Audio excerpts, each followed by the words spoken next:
하나님의 크신 은혜와 돌보심의 축복이 넘쳐나시기를 주님의 이름으로 축원합니다. 우리 옆에 있는 분들하고 이렇게 인사하겠습니다. 하나님은 당신을 사랑하십니다. 한 번 더 인사하겠는데요. 하나님이 나도 사랑하십니다. 이렇게 인사할까요? 하나님이 나도 사랑하십니다. 여러분, 세상에서 가장 무거운 것이 무엇일까요? 어떤 사람은 큰 바위 덩어리 산이다, 어떤 사람은 이 지구 전체다, 그렇게 말하는 사람들이 있더라고요. 그런데 그 중에 어떤 분은 가장 무거운 것은 목사님 눈꺼풀입니다. 설교 듣다가 졸릴 때 여러분 눈꺼풀이 얼마나 무겁습니까? 이 지구 전체보다도 또 큰 바위 덩어리보다도 무거운 것이 우리 눈꺼풀이죠. 그러나 이보다 더 무거운 것이 있다면 여러분, 그것은 무엇일까요? 저는 세상에서 가장 무거운 것은 이 사람의 마음이 아닐까 생각해 보았습니다. 사람의 마음이 한번 가라앉으면요, 자기 마음인데도 어떻게 할 수가 없습니다. 그 생각에 머물러 있지 아니하고 이제 내가 고쳐서 다른 마음을 먹으려고 해도 또 다짐하고 몸부림쳐도 도무지 마음이 내 마음대로 움직여지지 않는 경우가 있더란 말이죠. 우리가 살아가면서 마음이 그토록 무겁게 느껴지는 것이 이상하기도 하지만 그것이 우리 인간 현실입니다. 이렇게 마음이 가라앉아서 움직이지 않는 상태를 의학적인 용어로 말한다면 우울증이라고 부르겠죠. 이때의 마음은 스피나무가 울창하게 우거진 것처럼 슬픈 마음이 마음 속에 우거져서 좀처럼 틈이 보이지 않습니다. 그래서 다른 사람의 말이 귀에 들려오지도 않고요, 다른 사람이 그 어떤 의로도 나에겐 다 소용이 없습니다. 그리고 더 나아가서 영적으로도 어떻게 됩니까? 영적인 슬럼프에 빠지게 되죠. 우리는 이러한 영적 슬럼프의 상태를 신학적인 말로는 영적 침체라고 그렇게 말을 합니다. 한번 따라 해볼까요? 영적 침체. 그럼 이러한 영적 침체는 어떤 사람에게 찾아오는 것일까요? 이 시대의 대표적인 영성 충만한 목회자라고 할 수 있는 분이 계십니다. 전 동양 선교교회, LA에 있는 전 동양 선교교회 담임 목사님이셨던 강준민 목사님. 그분이 쓴 책이 있어요. 마음의 정원을 가꾸는 지혜라고 하는 이 책. 그 책에 보면요, 그분도 한때 혹독한 어떤 영적 침체를 경험했다라고 하는 이야기를 들려주고 있는데요, 그 강 목사님이 경험했던 영적 침체의 증상의 대표적인 것은 바로 이것입니다. 첫째로 믿음의 상실이었습니다. 믿음의 상실. 하나님이 믿어지지 않더라는 거예요. 목사잖아요. 그런데 하나님이 믿어지지 않는 겁니다.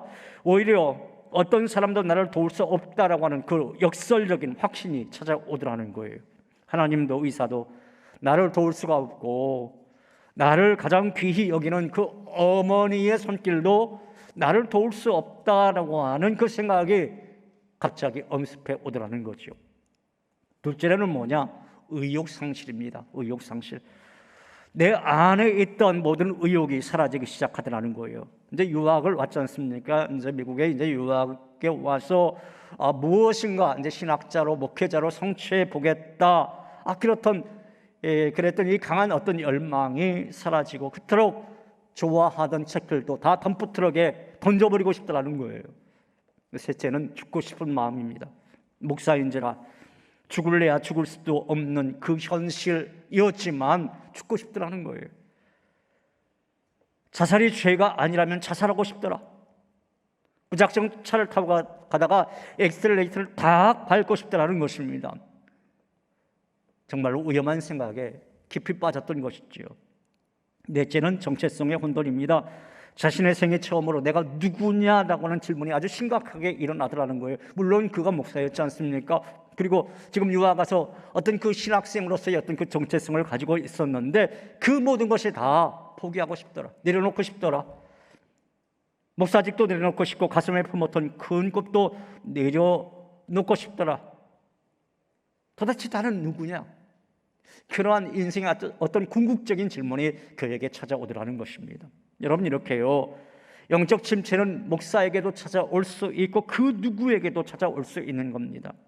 성경 속 신앙의 우인들도 아주 심각한 영적 침체를 겪은 사람들을 우리가 쉽게 찾아볼 수가 있잖아요. 그 대표적인 사람이 누군가요? 모세지 않습니까? 모세 그는 어떤 사람이었습니까?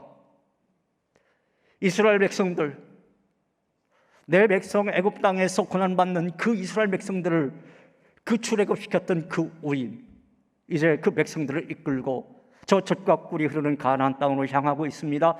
애굽에서 있을 때에 그때 이스라엘 백성들이 어떻게 했습니까? 모세를 향해서 고마워했습니까?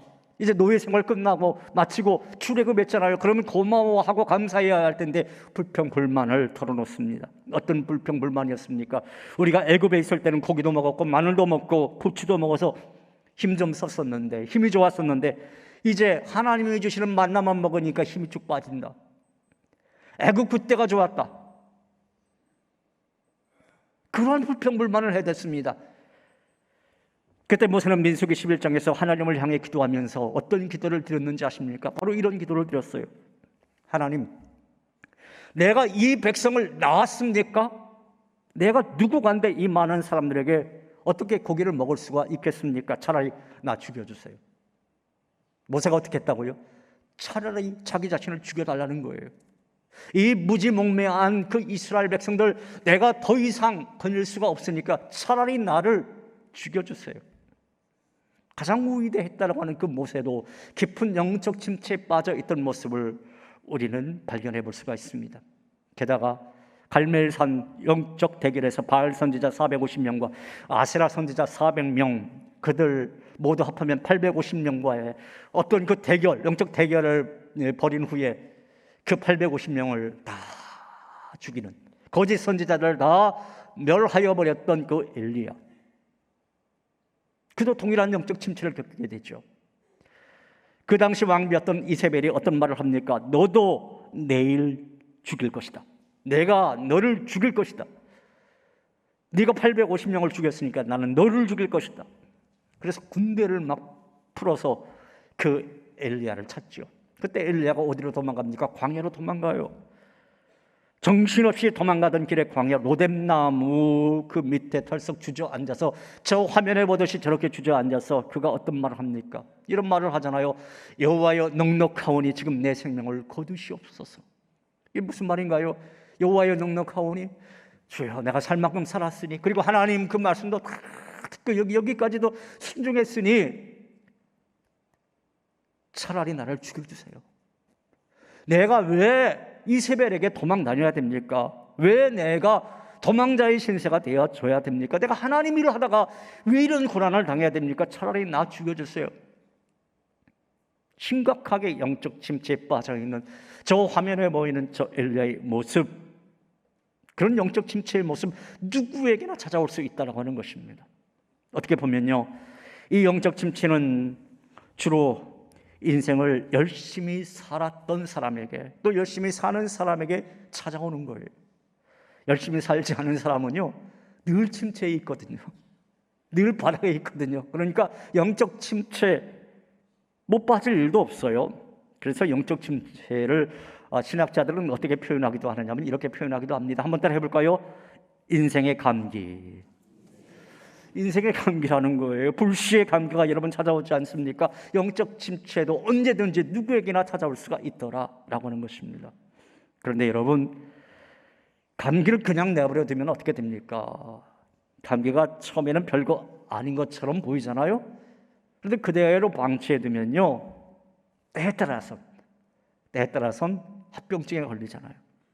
폐렴까지 번지지 않습니까? 그래서 큰 병이 되는 것처럼 영적 침체도 그냥 놓아두면 큰 병에 걸릴 수가 있습니다. 자, 그렇다면 지금 여러분들의 영적 상태는 어떠신가요? 옆에 있는 분의 영적 상태는 어떤 것처럼 보이시나요?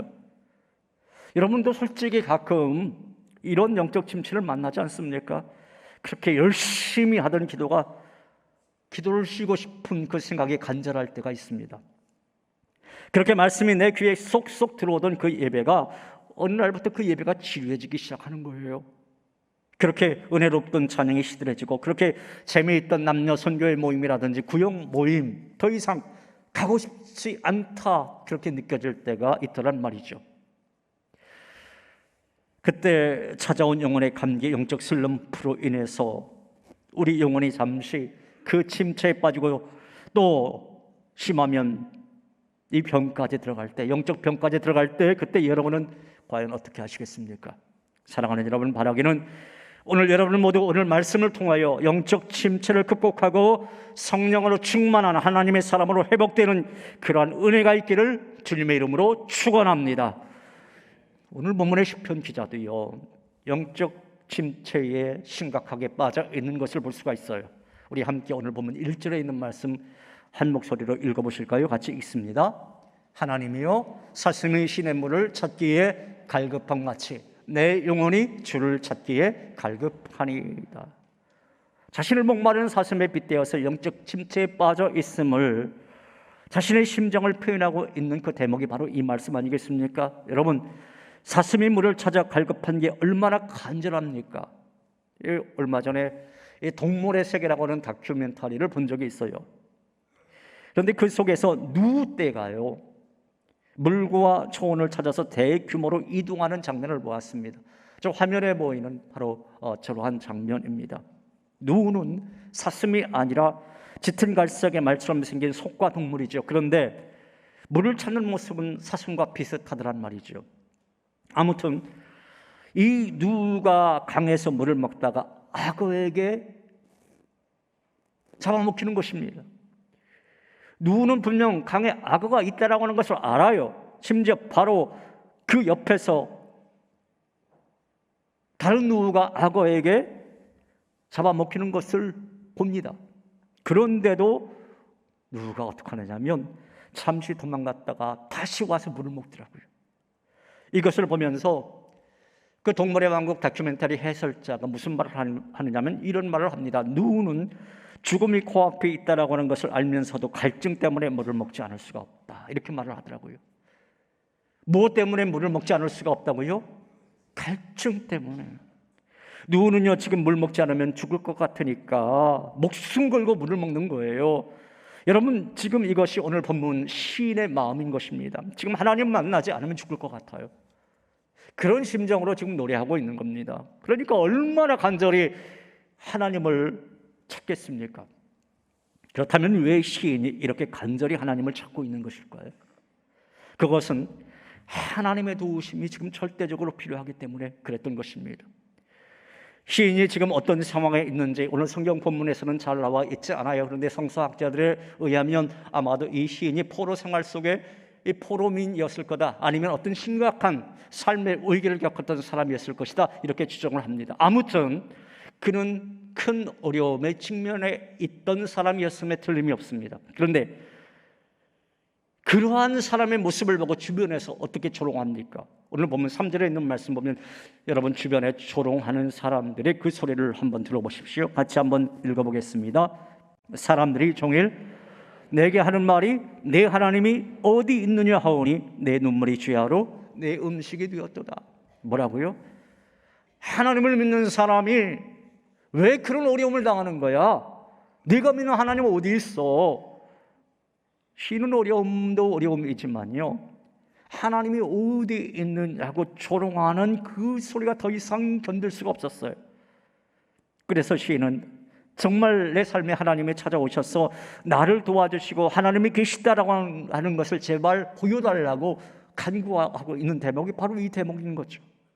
그런데도요, 하나님의 응답이 있었나요? 오늘 본문 속에 없어요. 시인은 너무 낙심이 되었습니다. 지금 심각한 영적 침체 상태에 빠져 있습니다. 너무 속상해서 밤낮으로 눈물을 흘렸습니다. 오늘 본문에 보니까 내 눈물이 주야로 내 뭐가 되었다고요? 내 음식이 되었다고. 밥 먹는 것도 포기하고 늘 밤낮으로 울기만 했다고 우울증에 빠진 거잖아요. 그런데도 하나님의 응답이 없는 거예요. 시인은 너무 낙심이 되었습니다. 전에는 하나님의 은혜에 있고 하나님의 살아계시다라고 하는 것을 마음에 확신했었어요. 그래서 기쁨으로 성전에 나가서 찬양을 드렸고 예배를 드렸습니다. 그런데 지금은 도저히 기쁨으로 하나님을 찾을 수가 없는 거예요. 하나님을 찬양할 수도 없고 감사할 수도 없습니다. 또 그렇다고 해서 자기를 조롱하는 그 원수들을 찾아가서 뺨을 때릴 수도 없어요. 답답해서 견딜 수가 없습니다. 지금 당장 하나님이 도와주시지 않으면 낙심해서 죽을 것만 같은 거예요. 그래서 이렇게 목숨 걸고 하나님께 부르짖었던 것입니다. 여러분, 이때 하나님이 빨리 응답해 주시면 얼마나 좋겠습니까? 병 빨리 고쳐주시고 우리의 삶 빨리 윤택하게 회복시켜 주시고 원수를 이기게 해주시면, 또 차라리 나를 조롱하던 그 사람들의 다리라도 부러뜨려 놓으면 얼마나 고소하겠습니까? 그렇게만 해주시면, 자 봐라, 내 하나님이 이렇게 하신단다, 그렇게 큰 소리 치면서 하나님을 찬양할 수 있지 않겠습니까? 그런데요, 성경은 그러한 대목이 없습니다. 하나님은 그 어떤 미동도 없습니다. 이럴 때 사람들은 더욱 깊은 영적 침체에 빠져들게 되는 거죠.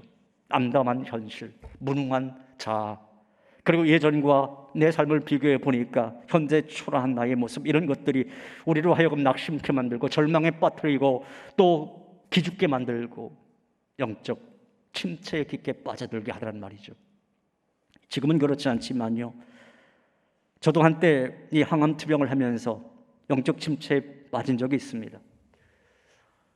끝이 보이지 않는 항암 치료에 지쳐서 그만 항암 치료를 포기하고 싶은 생각이 든 적도 있었습니다.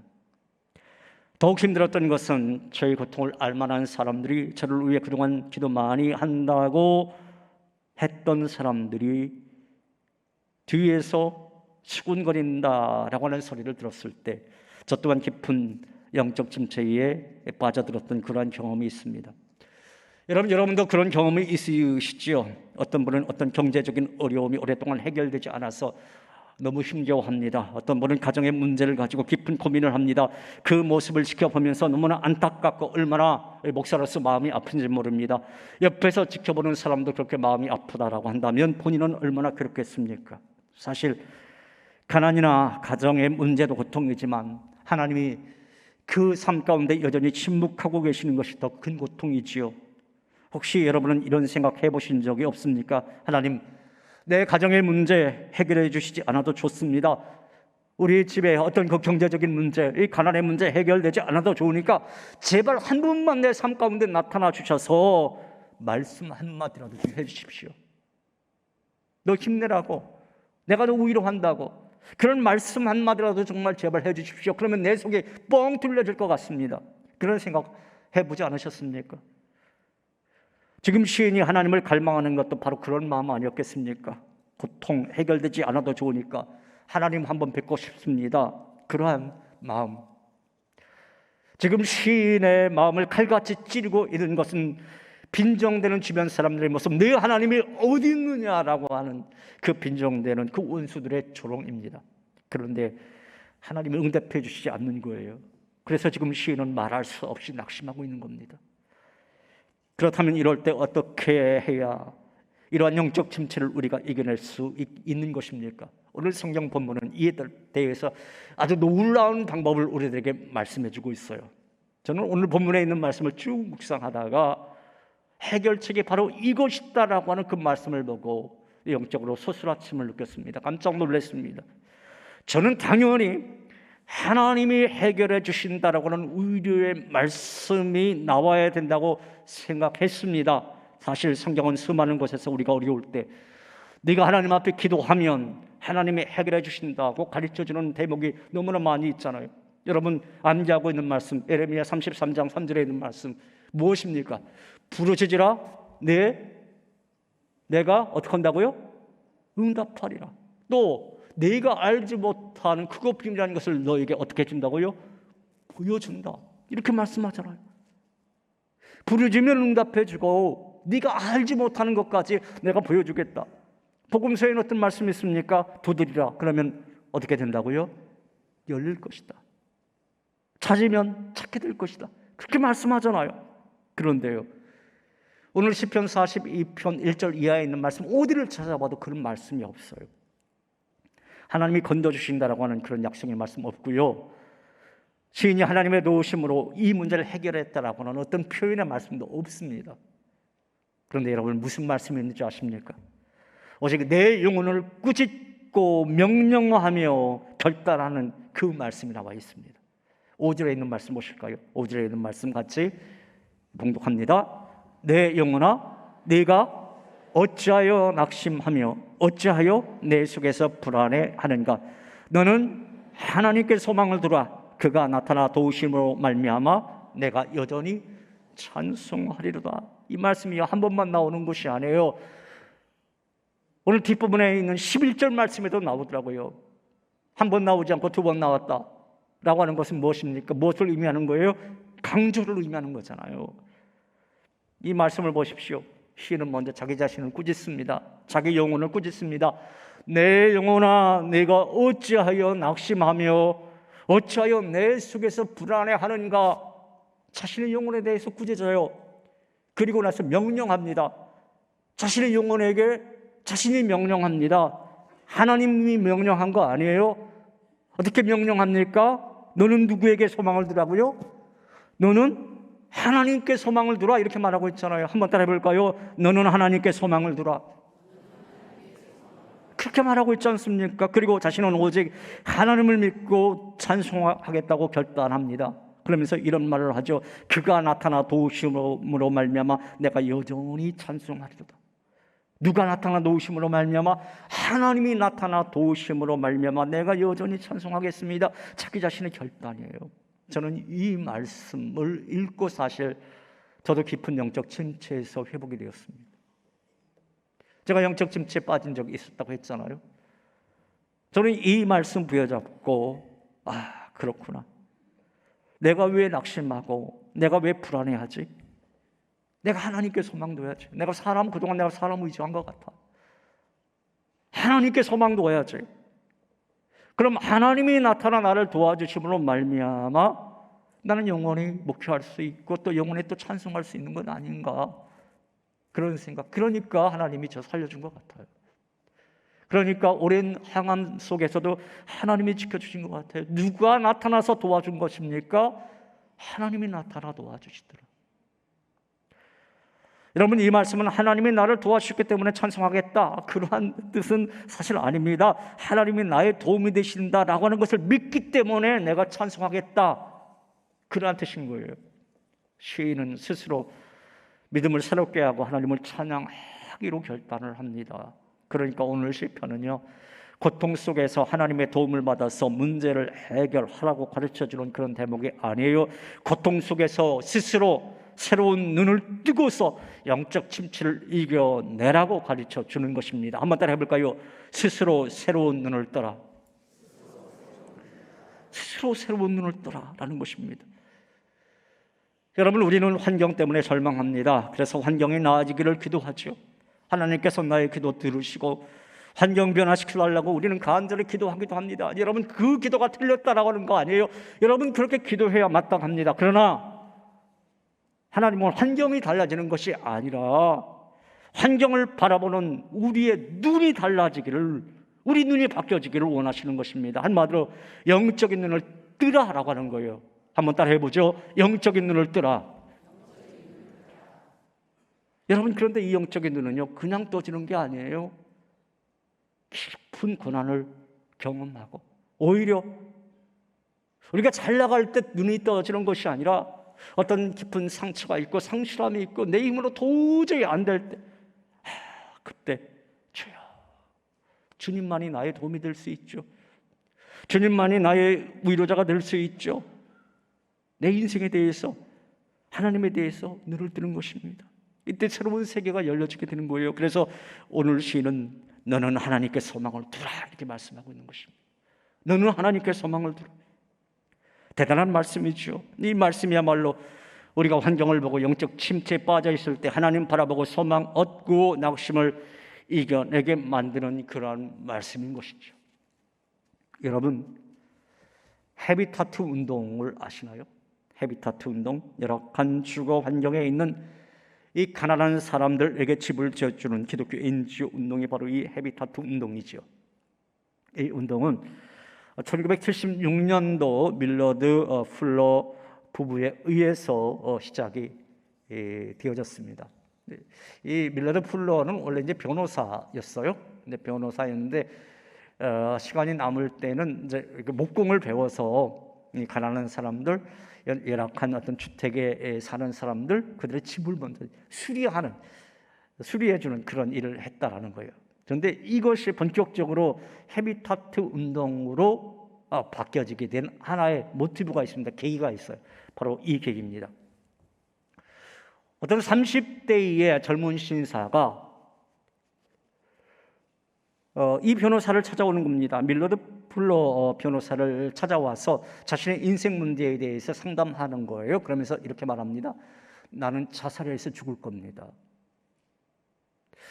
내가 자살해서 죽어야 할 만한 이유에 대해서 말씀을 드리겠습니다. 첫째는 저는 지금 가정에 심각한 위기가 있습니다.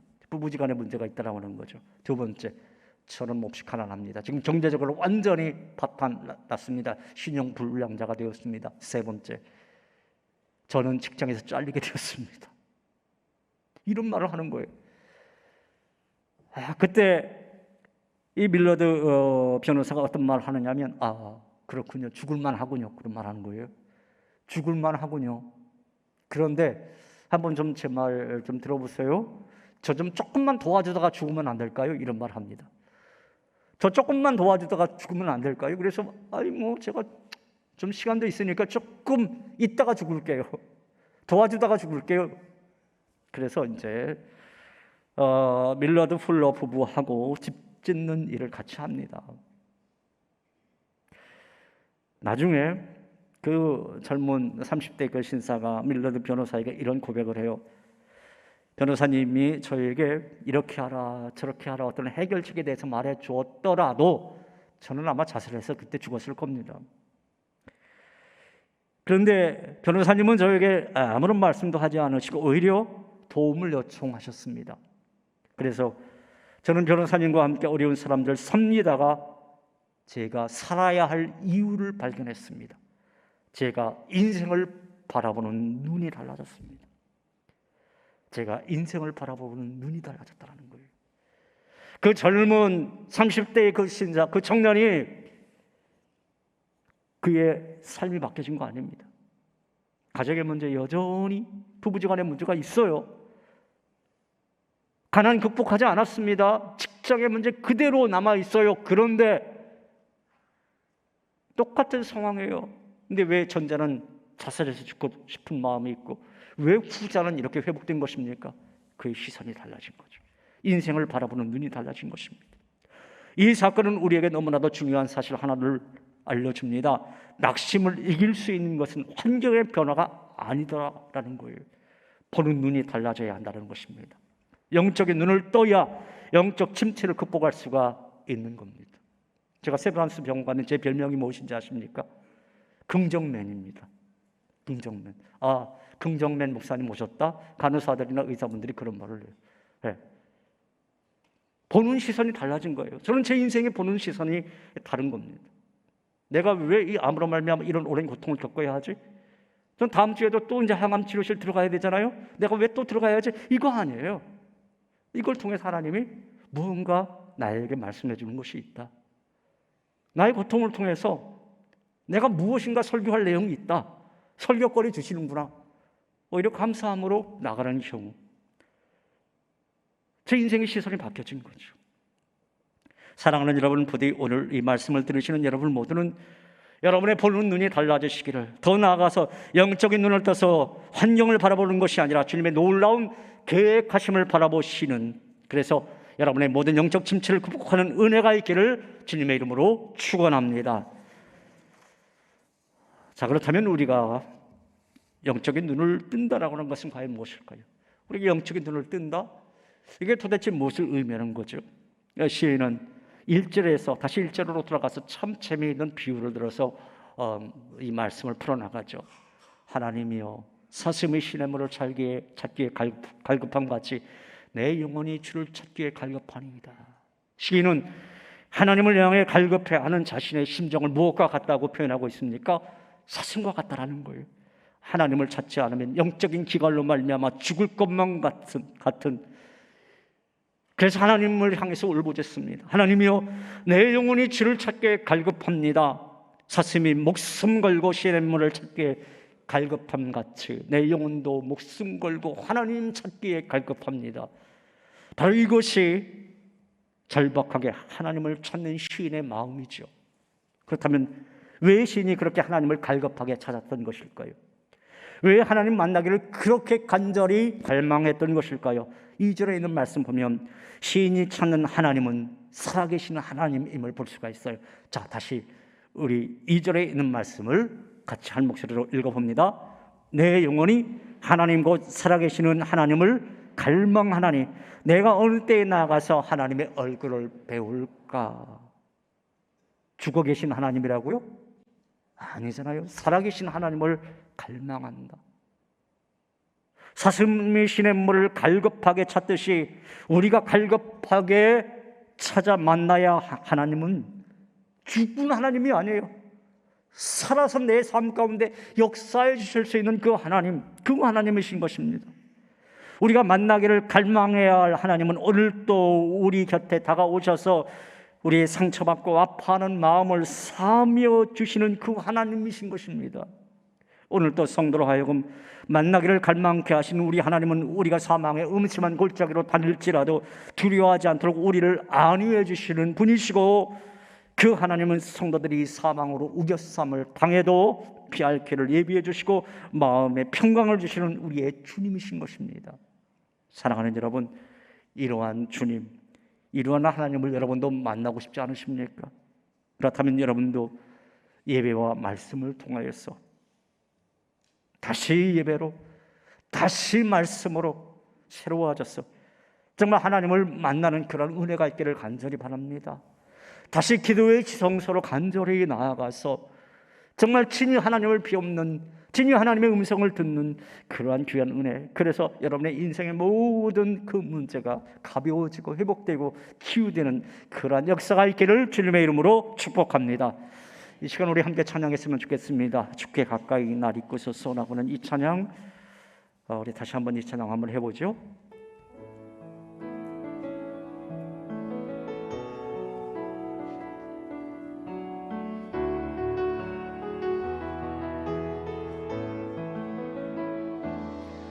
주께 가까이 날 이끄소서 간절히 주님만을 원합니다. 채워주소서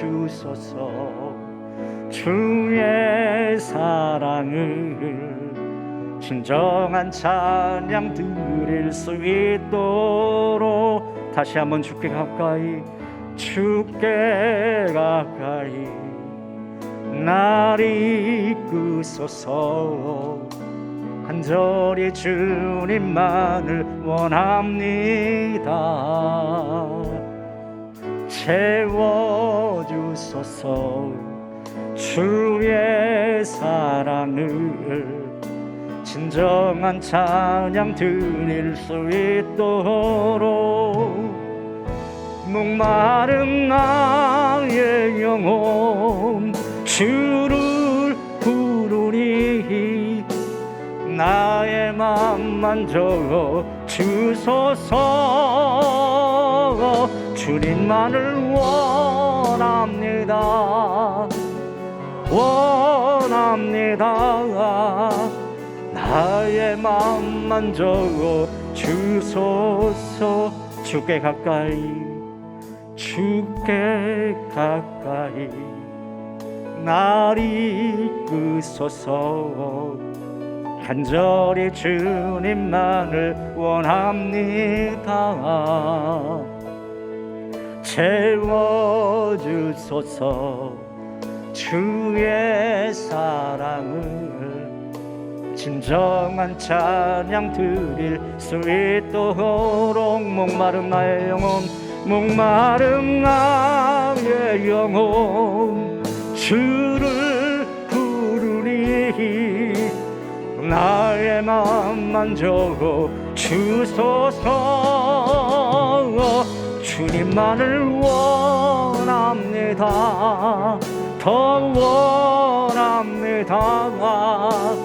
나의 맘만 적어 우리 양손 높이 들고 목마른 나의 영혼, 목마른 나의 영혼 주를 부르리.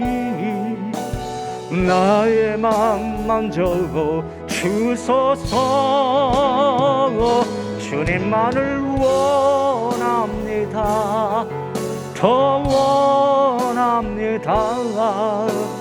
나의 맘 만져 주소서.